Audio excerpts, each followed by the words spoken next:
Welcome. In front of me is a FREEYOND M6, and today I will show you how you can import contacts from your SIM card to the device.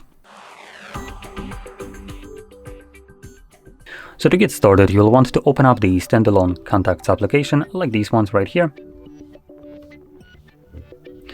Next, navigate to Fix and Manage. Before I do so, I'm going to quickly mention that these contacts that you're seeing right now are being pulled from the Google account right here.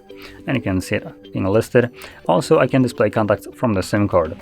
Now, we are going to be importing contacts from the SIM card. And if you're wondering why would you do so, if you can already see the contacts by just selecting SIM card, just to show this, if I select a contact, like whatever the info line, and I edit it, you can see that in here, all I have is just the name of the contact and the phone number.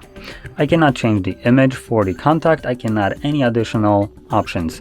So I'm just limited to these two fields and that's it.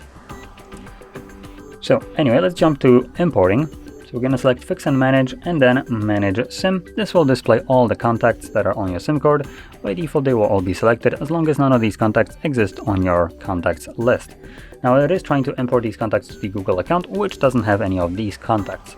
You can also choose to import them to the device, which is what I'll be selecting. And additionally, you can obviously deselect contacts that you don't want. From there, click on Import. This will import all selected contacts. I'm going to keep it off. And now when we go back to our contacts list, I'm going to click right here again and select the device. This will now display contacts that are imported to the device only. And in here you can see the 4 contacts.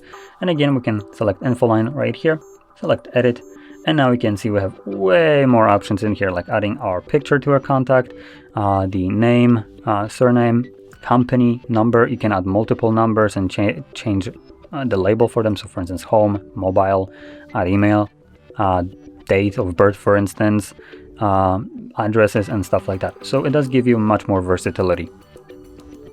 But anyway, with that being said, hopefully you found this very helpful. And if you did, don't forget to hit like, subscribe, and thanks for watching.